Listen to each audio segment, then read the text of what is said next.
Le matin de 1er août 2005, sur la plage de la Carré à Rabat, à court de cigarettes, un jeune homme décide de monter vers les rochers pour aller en demander à son pote Mustapha, qui dort régulièrement là-haut dans une sorte de grotte. Mais quand il arrive et qu'il pose les yeux sur lui, son cerveau se bloque. Il fait un pas en arrière, ses jambes se mettent à trembler. Mustapha est allongé sur le ventre, ses vêtements sont trempés d'urine et une mare de sang s'est formée autour de sa tête. Le jeune est tellement terrifié qu'il perd tous ses moyens. La panique prend le dessus et se met à hurler de toutes ses forces, le ventre noué, et appelle un autre homme qui était dans le coin, qui a pu massacrer Mustapha dans son sommeil. Ce que personne ne sait encore, c'est qu'un tueur en série rôde déjà entre Rabat et Salé, et son compteur de victimes est bien plus élevé qu'on ne l'imagine. Bienvenue, une nouvelle histoire commence.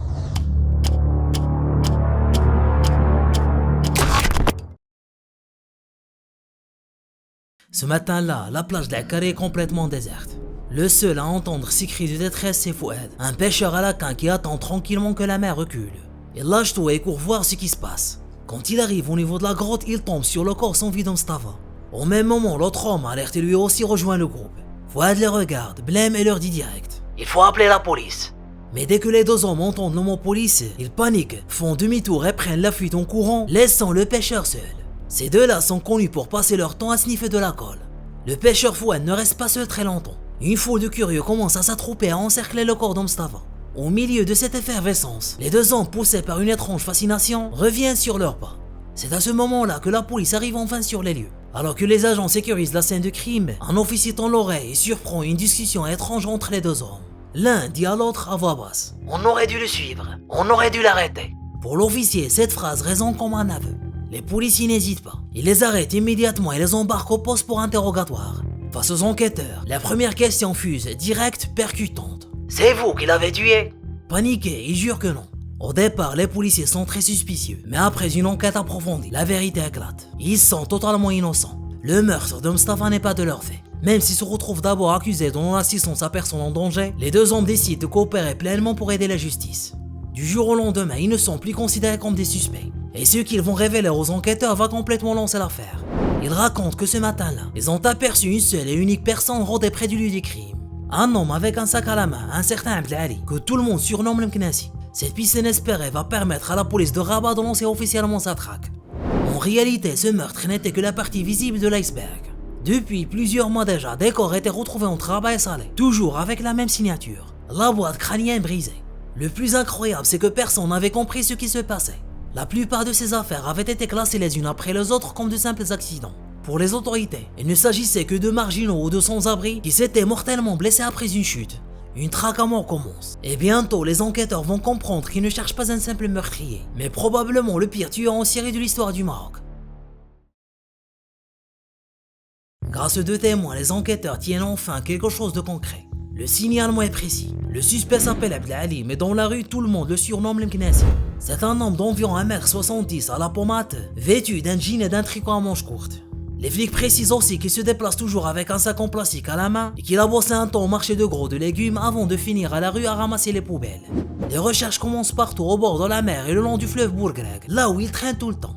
Moins d'une semaine après la mort de Mustapha, l'enquête prend soudainement un tournant. On patrouille sur le terrain. Un sergent et un commissaire repèrent un gars suspect juste au niveau de Bab Rahba en face du fleuve. L'homme correspond exactement au signalement. Il est là, allongé par terre, en train de dormir. Les policiers s'approchent, le réveillent et le fouillent.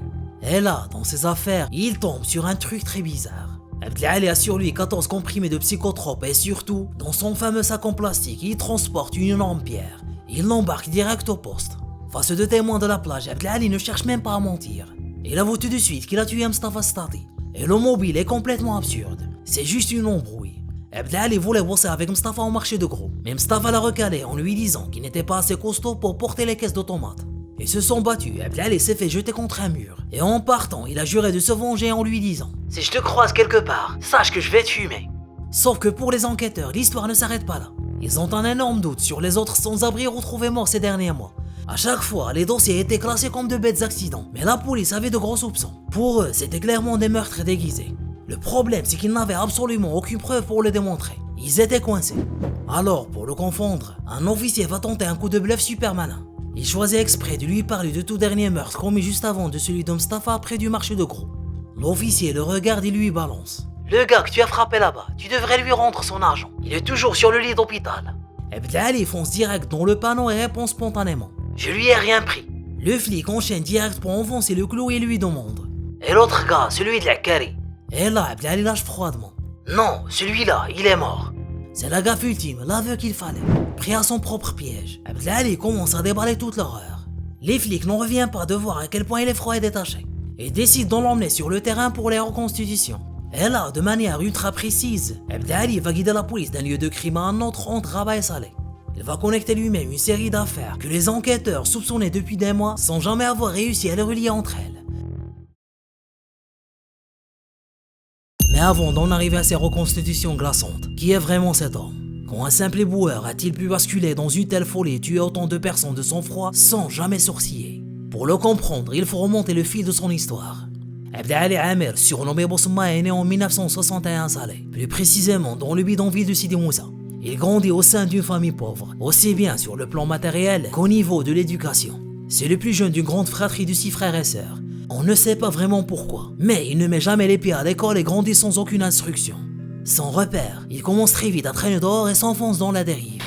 L'année 1984 va marquer un tournant ultra sombre dans sa vie. Il a 23 ans. Alors qu'il est posé dans un coin isolé sous l'effet de la drogue, il aperçoit une jeune femme qui marche seule. Il se rue sur sa proie et abuse d'elle. Rattrapé par la police, il sera condamné à 3 ans de prison.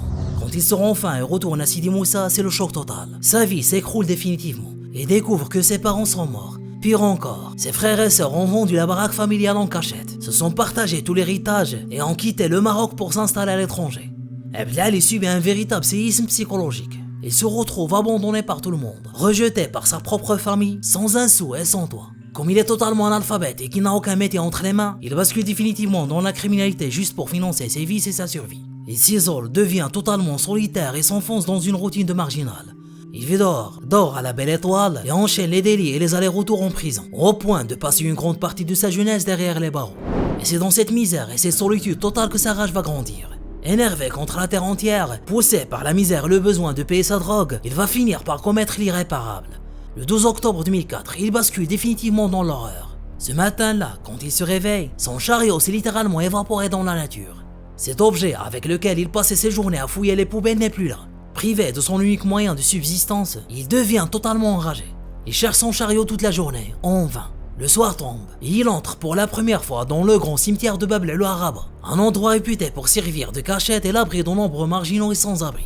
On ne sait pas vraiment pourquoi il a choisi cet endroit précis. S'agissait-il d'un acte froidement prémédité ou d'un simple et terrible coup du sort? Quoi qu'il en soit, une fois à l'intérieur, il tombe sur un sans-abri d'une quarantaine d'années en train de dormir entre les tombes.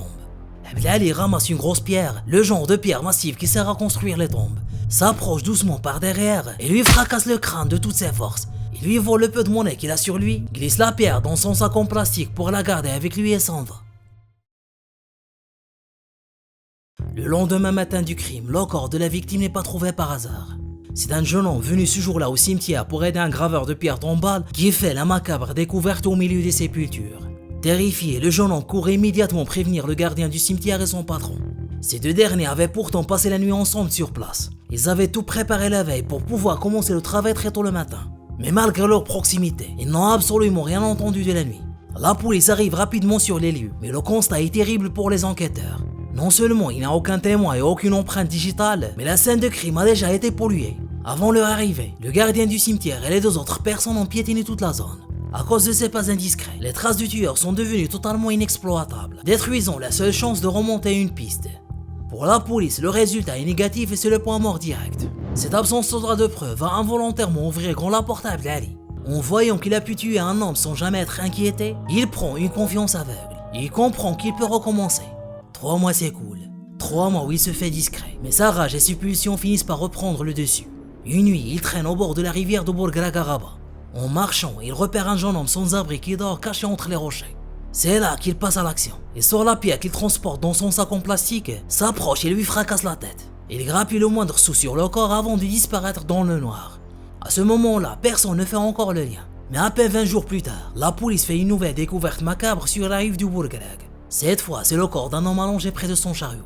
Il s'agit d'un travailleur local qui répare les filets de pêche. Et quand les enquêteurs examinent le corps, ils découvrent exactement la même blessure fracassante à la tête. Là, dans les bureaux de la police, le doute n'est plus permis.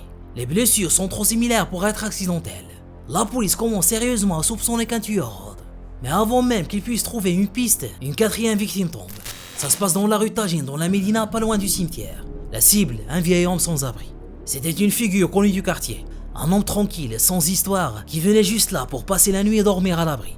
Bosma le surprend dans son sommeil et lui inflige le même sort. Quelques jours plus tard, cinquième victime. Le corps est retrouvé sur la plage. Il s'agit d'un jeune homme qui travaille dans un club de surf. Il est allongé sur un rocher, la tête fracassée. C'est à ce moment-là qu'on réalise que Abdelali est en train de changer de cible. Il ne se contente plus de marginaux. La victime suivante confirme cette bascule. La police retrouve le corps d'un homme affalé par terre avec une bouteille de vin à côté de lui. Il était juste venu là pour boire un coup et décompresser. Bosma l'a massacré pour lui voler ses affaires. Et juste après, c'est exactement le même scénario. Sauf que cette fois, la folie d'Abdelali frappe de nouveau un sans-abri, lui aussi massacré sauvagement à côté de sa bouteille de pastis. À ce stade, le bilan est déjà terrifiant. Bosma en était 7 victimes, 5 sans-abri et 2 hommes ordinaires. À ce moment-là, personne ne connaît encore son nom. Mais entre Rabat et Saleh, un tueur en série est déjà en train de bâtir l'un des pires bilans criminels de l'histoire du pays. Mais le carnage est loin d'être terminé. De l'autre côté de la rive, à Saleh, ces autres crimes vont s'ajouter à la liste. Bosma se déplace constamment, changeant de rive entre Rabat et Saleh pour commettre ses faits. Heureusement, à cette époque, les policiers de Rabat travaillent déjà en coordination avec la police de Saleh. En croisant leurs dossiers et en suivant la chronologie des meurtres, une vérité implacable saute aux yeux des enquêteurs. Tous les cas se ressemblent de manière frappante. On est alors en juillet 2005.